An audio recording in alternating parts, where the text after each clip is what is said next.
Hi there, lovely people. Good morning from Dhaka, Bangladesh. Welcome back to the channel. Today I'll be talking about another fragrance from House of Aramis. Great house, I must say. And I'm very happy to be not really, according to people, not really completed this line, but I got the four. So this is my fourth one. I have reviewed the previous ones. Please check them out. So they are all from this collection called Gentleman's Collection Aramis. And this fragrance today we're going to be looking at is called Havana. So thing is, today I will sound a little bit different, not trying to like gain empathy or something, but day before yesterday, like a little bit traumatic experience happened, kind of shook me. So I kind of took one day off. It was really bothering me. I shared it in my Facebook profile, but I will share within a different video, which is the morning thoughts. I want to talk about friendship and friends. That episode, I'll talk about that. So I don't want to make that a part of this story, okay? Because this is a fragrance story. So this house, Aramis, I have covered a few. I would not say a lot, but I have covered quite a handful. And what I really found, this house is kind of mature, just like Jacques Bogart. They are affordable. Some of the fragrances bit rare, but some of the fragrances are discontinued. And the thing is, like Aramis house, I really find them very masculine, very classy. At the same time, it's for mature grown-up people, more of powerhouse. Okay, so this fragrance, when I saw, this is a newer version. This is not latest or yesterday's release, but these before this they used to have a different packaging, and they actually bottle look different. So these are now part of this collection. I think you can still find them readily available, $35. But this I heard that most of the shops here, they don't have Havana in Bangladesh, so I don't know what's the story. So we'll review that. So I reviewed this like short take from a Sterling Enterprise, one of our shops in Bangladesh, like 10 fragrance in one video. Those videos I'll try to find that and I'll leave the link below. But I really wanted it, and I'll tell you a story as we go. This one's standard bottle size. It's like 100 ml EDT, I believe, or these are EDTs. Some of them are like EDC, you know, in this line, so they can get a bit confusing. The back, they have the some information, and it says Aramis Gentleman's Collection. The simple like standard packaging, and I really like the center, very artistic, you know. It says Havana, very exotic. Reminds me kind of like, I don't know, what does it remind me of? Anyway, if I remember, I will tell you. And this, you have seen one bottle, you have seen them all. This is how that bottle looks. If you already are familiar, then nothing new here, but the sticker is there. Okay, think looks nice, just like packaging. That's what I think. Find this packaging very minimal, but I think adequate. You know, they don't have to go overboard, and they don't have to make it very fancy. This is standard. The cap, as I always told you, if you haven't seen my other videos, these are kind of like polo black, those kind of packaging caps, and very light chrome touch. And the fragrance is on the paper. Okay, dry down, and I'll do a fresh spray on my skin. Okay, one is good enough. This fragrance is basically a tobacco based perfume with some hint of other notes. Okay, so what happens with Aramis, why I didn't buy this earlier, even I had something tobacco based from this house, which I had, and I sold it off, and now it's very hard to find. That is this one, Aramis. I think this is called Tobacco Reserve. Look at the juice color, how it became potent over the years. I bought a partial from one of our brothers. This used to be dark green juice. So both these are tobacco based perfumes, and I'll tell you a story why as this one settles down. Once this one settles down on my skin, I'll talk about it. When I smelled this in Sterling Enterprise, I was really buying the most major mainstream perfumes, you know, like the ones I have to have, you know, like as a collector, when you start collecting Chanel's, you know, you have to collect your Dior's. So in that hype, it's not the fragrance's fault. It's like how human mind works. You want the best of the best of the best. So I was buying 1 million, let's say Privé, or 1 million Lucky, whatever new flanker was coming out, or new perfumes coming out, 2015, 16, 17, that time. So I smelled in 2017 or 18, and I was like, it's okay, you know, but it was a bit too mature or too raw or not too appropriate for our weathers. This basically is a cold weather perfume, just like that other one. But the thing is, you know, in our country we have mostly like 10 months always warm weather. For apart from this year, whole year was like very hot and humid. So this year the winter is really nice. Even in February it's very cold outside. Our standard wise very cool. We can still use our jackets. So that's unusual. So thing is, like, perhaps that time my nose was not, very simply speaking, was not as mature, or not seeking for those mature vibe fragrances. Then in time I got into powerhouses a lot more, and I have now reviewed many of them, own many of them. So that's a long story. And how's this?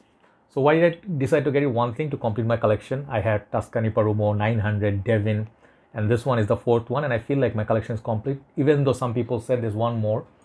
One is called New West, that is very hard to find, and another one someone suggested is this one, Aramis JHL. I have no clue on this perfume, but I'm interested now. It will go, yeah, this one. So these are about 6 or 7 in the collection or more, I don't know, but Havana, I think I really wanted. So when I smell it, it actually smells, for me, it's very green. Opens up kind of like oak mossy, think of Pakoraban Purom. And the thing is, like, the tobacco doesn't really kick in for me in the initial opening burst, So here on the paper, it's about half an hour dry down. When I smell it, there's a beautiful, beautiful tobacco leaf smell. Okay, so think of like it's a green tobacco leaf. And it's kind of like oak moss also, like think of 90s powerhouse fragrances. It kind of reminds me of YSL, Live Jazz, those fragrances. If you're a big fan of those, this is going to come off as very similar. Think of Scarface, Peacock, yeah, that's the bird I'm trying to remember. Peacock has this kind of feathers and then, body, very colorful there, the whole thing is the back, very nice, they do the dance and all. So it reminds me of that, very exotic. So this one reminds me of Scarface, Al Pacino once again. There's music of 70s, 80s, disco era. When I smell it, this is very gentlemanly gangster, okay? Not like Donnie Brasco. Donnie Brasco was a little bit different. Perhaps they were wearing something like a bit sweeter, but Scarface that time, like a Carlito's Way, these are my thing. Is like I got old, I became really old. My GF told me sometimes, you got old, you just always watch the same films over and over again. For me, it's the era, like I lived in that best era of 90s, 80s. So I got to see, a lot of great films. I had a lot of movies in my collection, and my extra hard disk crashed sort of, so I lost a lot of movies. But the thing is, I keep going back to those films, like Jerry Maguire, like if you're a movie buff, Green Mile, then Shawshank Redemption, all those great films. The thing is, I live in the past, I guess, so many of you maybe perhaps feel like me. But I feel this fragrance is appropriate for people who are above 40, okay? I'm not going to say this smells the most updated or the most modern fragrance, but there will be a time when you grow up. Like if at this moment you smell this perhaps as a youngster, 20 to 30, it will not appeal to you. It will feel like very like your dad or like aftershave like, and you feel perhaps this fragrance is too old and too dated. For me, I'm a dated person, so I'm going to be hitting 41 this year. So for me, I think I'll suggest this fragrance to very elderly gentlemen, 40, 50. You can gift it to your dad, or if you actually have craving for powerhouses, if your nose develops, at a certain point, you'll crave for something different. You'll get tired of your sweet and fresh fragrances, So you'll look for something Fougere, barbershop, kind of oak moss heavy. Nowadays, they're bringing back that oak moss, I think, I always forget the house name, Manuel Cross, his house, but they have made fragrances like crazy oak moss heavy. The thing is, like, that is a very nice note, like green, fresh, like something like a foresty vibe, nature. This fragrance gives me that. I think despite the reformulation, it does have still that oak moss and then the tobacco. So green tobacco and oak moss, both green. And then I find something like a carnation or some floral is in there. At the same time, there is some sort of spices. It's kind of spicy. So perhaps cinnamon. It has this kind of like a sweet spice. Think of like Perilis M. Yeah, I can pick up that synthetic cinnamon. It's nice touch. So all in all, whatever notes in there, there are many more notes I don't remember. Some sort of citrus up top a little bit.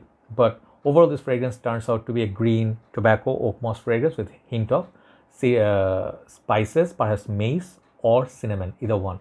It does have very little sweetness though. So if you are looking for a sweet fragrance, you won't get it. So in comparison, Tobacco Reserve, if you can find it, this is a little bit more sweet.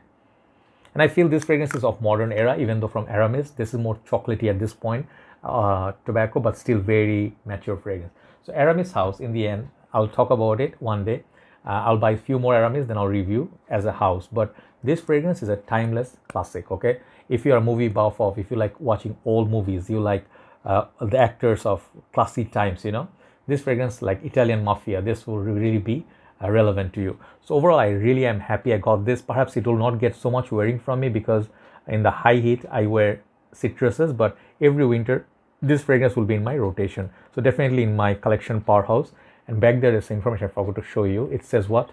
The bottle size made in UK. Okay, so the thing is, overall longevity from this, I got like solid 5.5 hours. Okay, after that it's very far dry down. So you can say about your UK weather or states, you perhaps will get 7 to 8, but we got like 5.5 hours in Bangladesh, like 16-17 degrees. Okay, so overall this fragrance, it's a timeless piece of art, you know, like this fragrance house, they are holding that heritage, and then they are saying that even though everything is becoming brand new, you know, like the whole city is becoming sort of like full of big skyscrapers, everything is just so modernized, we're not going to break our building, we're going to remain with this tradition. So when people go by, and they will see a piece of our history, you know. So Havana is such a perfume. I rate this fragrance very highly. I'll give this 8 out of 10 for the smell. My favorite remains for some reason Devin.